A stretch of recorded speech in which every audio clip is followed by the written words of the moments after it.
केवल ये गोटे कागज रे झीर पुतला करी आपण करें तीव्र स्त्री वशीकरण। जो झील को आप बसरे करने को चाहते से झीर ना नहीं आपण ये कागज रे गोटे पुतला तैयारी करेंगे बा झीर एक फोटो आँकिबे।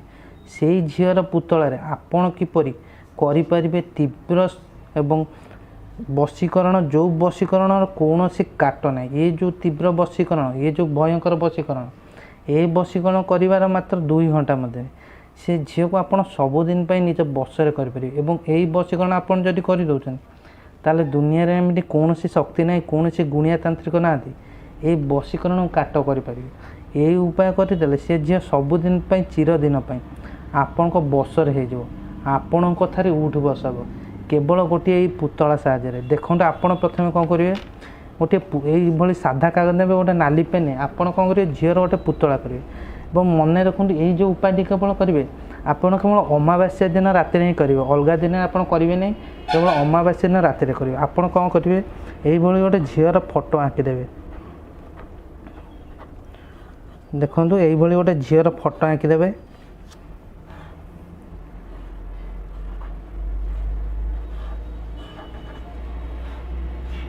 यही झीर प्रथम फोटो आँकिदेवे। फोटो आँकी सारी आपड़ कौन करेंगे झीर जहाँ भी ना जो झील को आप बसर करने चाहते से झीर ना को आपड़ ये झीर जो पुतलार नाभिटे ही से झीर ना लिखिदेवे। धरी नि झीर ना है सीमा आपड़ करेंगे ठीक है नाभि पाखे प्रथम यही कौन करेंगे झीर ना लिखिदेवे। झीर ना लिखि सारी आपड़ कौन करेंगे आउ खंडे एमती साधा कागज आणवे यही आउ खंडे साधा कागज आनी आपड़ कौन करेंगे मु आपन गोटे जो मंत्र लिखे से मंत्रटी लिखे। प्रथम देखो प्रथम मंत्र लिखे मंत्र देखो त्रिं भव त्रिं आमुकेय काम कामदेवाय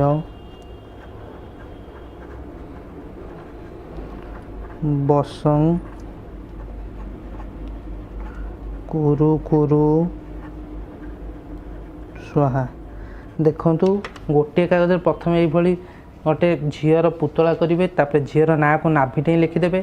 तापर आउ गोटे कागज आनी आप मंत्रटी लिखे त्रिंग भव त्रिंग आमुकेय काम कामदेवाय वशं कुरु कुरु स्वाहा।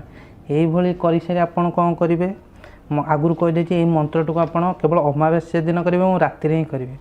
तापर आपड़ कौन करेंगे ये जो मंत्र रहा यही मंत्र को मन आपड़ पूरा अति पूरा गोड़ हाथ धोई पूरा शुद्ध है कौन यही जो उपाय करेंगे कौन से आइंष जिनस खाई न देह पवित्र रखी यही मंत्र को आप कौन करेंगे गणी गणी 19 थर उच्चारण करेंगे। मन रखु मंत्रटी है त्रिंग भव त्रिंग आमुकेय काम कामदेवाय वशं कुरु कुरु स्वाहा।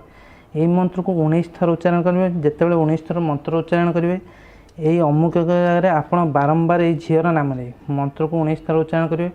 मंत्र 19 थर उच्चारण कर आपड़ कौन करेंगे ये जो झीर ना जो लिखी नाभिटी से नाभि उपर आप कौन करेंगे 7 थर फुंक मारे। मन रखु मंत्र पढ़ी से नाभि उपर आप 7 थर फुंक मारे।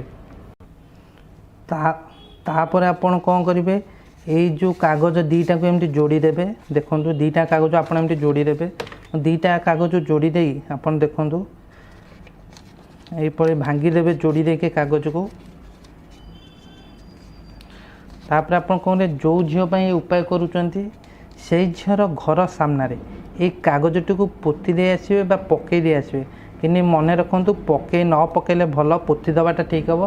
पकईदेले घर लोक जब कागज को ओले आड़े फोपाड़ी देवे असुविधा हम से एतिक खोलीदे से झीर घर सामने पोती दे पलि आसवे। केवल एतिक उपाय करदे एतिक उपाय करदे अध घंटा मध्य सी आपको निज आड़ू फोन कर निज आड़ू सी आपको भल पाँच बोली कह। केवल जदि आप यही उपाय करदे से झील सबुदिन आपण बसरे आप प्रेम दीवानी हो। धन्यवाद।